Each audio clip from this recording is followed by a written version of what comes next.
Hi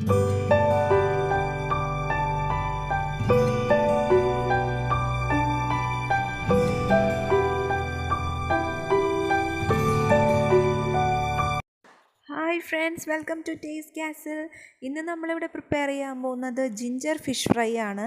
ഇത് വളരെ ടേസ്റ്റിയാണ്, അതുപോലെ തന്നെ വളരെ സിമ്പിളുമാണ് പ്രിപ്പയർ ചെയ്യാനായിട്ട്.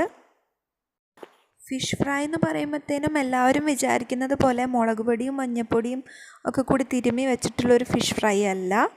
ഇത് വേറെ രീതിയിലാണ് നമ്മൾ തയ്യാറാക്കിയെടുക്കാൻ പോകുന്നത്.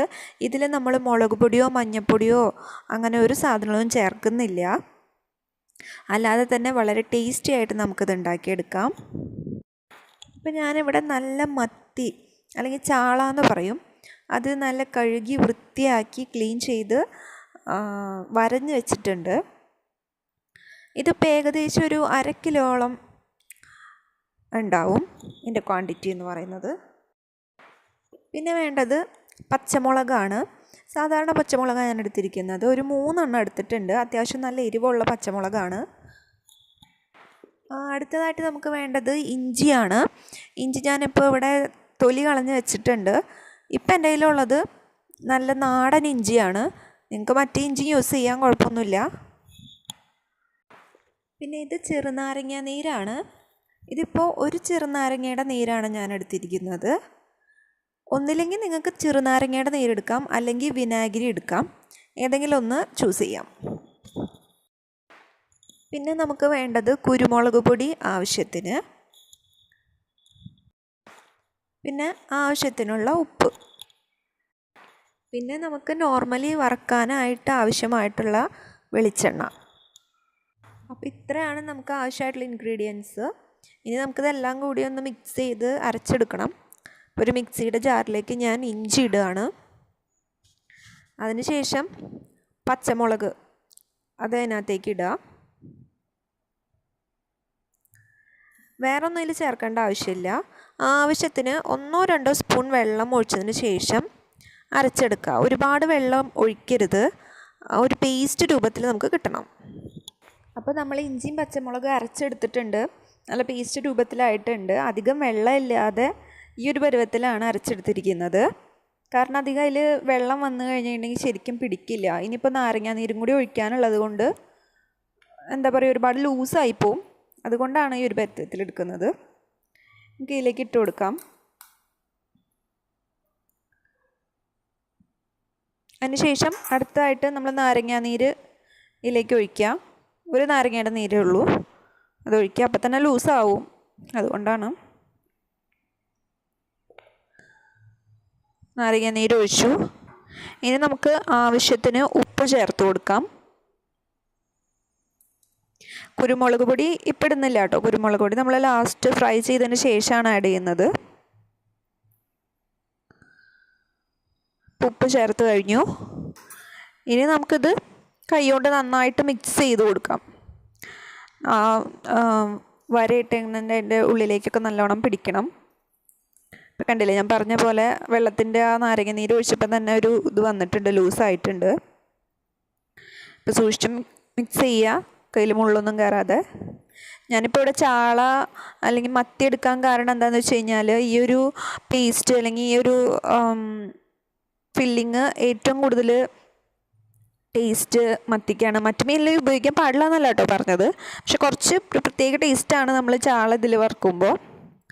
അപ്പോൾ ഇതിൻ്റെ ഉള്ളിലേക്കൊക്കെ ഈ മസാല നമ്മൾ ഈ പേസ്റ്റ് ഉള്ളിലേക്കൊക്കെ ഫില്ല് ചെയ്ത് കൊടുക്കുക. നമ്മൾ ചാള നന്നാക്കുമ്പോൾ അതിൻ്റെ ഒരു ഗ്യാപ്പ് ഉണ്ടാവില്ലേ, അതിലേക്ക് ഇങ്ങനെ നിറച്ച് കൊടുക്കുക. അപ്പോൾ അതിൻ്റെ ഉള്ളിലേക്ക് ഫില്ലായി കഴിയുമ്പോഴേക്കും നമ്മൾ ശരിക്കും അത് പിടിച്ചോളും നമ്മൾ ഫ്രൈ ചെയ്തെടുക്കുമ്പോൾ. അപ്പം എല്ലാം ഇതുപോലെ നല്ലോണം തേച്ച് പിടിപ്പിക്കുക. കണ്ടില്ലേ ഇതുപോലെ. അപ്പോൾ നമ്മുടെ ഇഞ്ചി പച്ചമുളകും ചേർത്ത് അരച്ച പേസ്റ്റ് എല്ലാ മീനിൻ്റെയും മേലെ നന്നായിട്ട് തേച്ച് പിടിപ്പിക്കുക. അതിൻ്റെ ആ ഗ്യാപ്പിലൊക്കെ നല്ലപോലെ ഫില്ല് ചെയ്ത് കൊടുക്കുക. അതുപോലെ തന്നെ വരഞ്ഞിട്ടുണ്ടല്ലോ നമ്മൾ, അവിടെയൊക്കെ നന്നായിട്ട് തേച്ച് പിടിപ്പിക്കുക. ഇതിങ്ങനെ തേച്ച് വെച്ചതിന് ശേഷം കുറഞ്ഞത് ഒരു 30 മിനിറ്റെങ്കിലും നമ്മൾ വെയിറ്റ് ചെയ്യണം. ഇപ്പോൾ ഫ്രീസറിൽ വെക്കുകയാണെങ്കിൽ ഒരു 20-15 മിനിറ്റിനുള്ളിൽ സെറ്റായി കിട്ടും. അപ്പോൾ നല്ലോണം പിടിക്കുന്നത് വരെ വെയിറ്റ് ചെയ്യാം.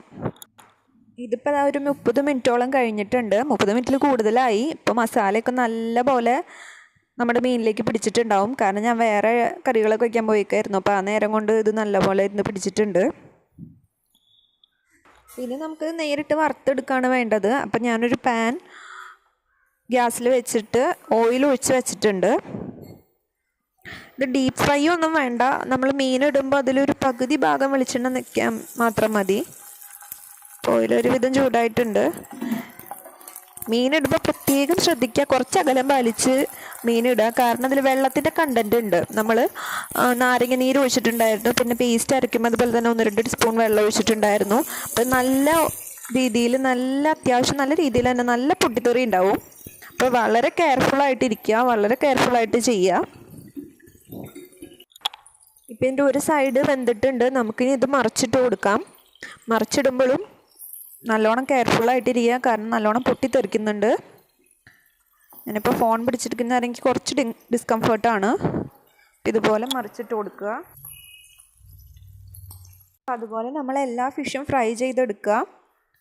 അപ്പം ഞാൻ ഫ്രൈ ചെയ്തെടുത്ത് അത്യാവശ്യം ഗാർണിഷൊക്കെ ചെയ്ത് വെച്ചിട്ടുണ്ട്. ഇനി നമുക്കിതിൻ്റെ മേലേക്കൂടെ കുരുമുളക് പൊടി ഒന്ന് വിതറിയിട്ട് കൊടുക്കാം. പൗഡറായിട്ടിരിക്കുന്ന കുരുമുളകിനേക്കാളും കുറച്ചും കൂടി ബെറ്ററായിട്ട് എനിക്ക് തോന്നിയിട്ടുണ്ട് ജസ്റ്റ് ഒന്ന് ക്രഷ് ചെയ്ത കുരുമുളകാണ്. അതാകുമ്പോൾ ഇടയ്ക്കൊന്നിങ്ങനെ നമുക്ക് കടിക്കാൻ കിട്ടും. അപ്പോൾ അത് അത്രയേ ഉള്ളൂ. നമ്മുടെ ജിഞ്ചർ ഫിഷ് ഫ്രൈ റെഡി ആയിട്ടുണ്ട്. വളരെ സിമ്പിളാണ് ഉണ്ടാക്കാനായിട്ട്, അതുപോലെ തന്നെ വളരെ ടേസ്റ്റിയാണ്. നമ്മൾ മുളക് പൊടിയൊന്നും യൂസ് ചെയ്യണില്ല. അപ്പോൾ ഇഞ്ചിയുടെ ഫ്ലേവറും പച്ചമുളകിൻ്റെയും നാരങ്ങ നീരിൻ്റെയൊക്കെ ഒരു പ്രത്യേക ടേസ്റ്റാണ് നമുക്ക് കിട്ടുക. അപ്പോൾ എല്ലാവരും ഇത് വീട്ടിൽ ട്രൈ ചെയ്ത് നോക്കുക. വളരെ സിമ്പിളാണ്. ക്രിസ്മസൊക്കെ അല്ലേ വരുന്നത്, അപ്പോൾ വീട്ടിൽ ഗസ്റ്റൊക്കെ വരുമ്പോൾ ഈ റെസിപ്പി ട്രൈ ചെയ്ത് നോക്കുക. നമ്മൾ സാധാരണ മീൻ വറുക്കുന്നതിനേക്കാളും കുറച്ച് ഡിഫറെൻ്റ് ആയിട്ടുള്ളൊരു ടേസ്റ്റ് കൊടുത്ത് നമ്മൾ ഗസ്റ്റിനൊക്കെ വെൽക്കം ചെയ്യാം. അപ്പോൾ ഈ റെസിപ്പി എല്ലാവർക്കും ഇഷ്ടപ്പെട്ടു എന്ന് ഞാൻ വിചാരിക്കുകയാണ്. ഇഷ്ടപ്പെടുകയാണെങ്കിൽ വീഡിയോ ലൈക്ക് ചെയ്യണം, ഷെയർ ചെയ്യണം. അതുപോലെ തന്നെ ചാനൽ സബ്സ്ക്രൈബ് ചെയ്യാൻ മറക്കരുത്. സബ്സ്ക്രൈബ് ചെയ്യുന്ന ലിങ്ക് താഴെ ഞാൻ ഡിസ്ക്രിപ്ഷൻ ബോക്സിൽ കൊടുക്കുന്നുണ്ട്, മറക്കരുത്.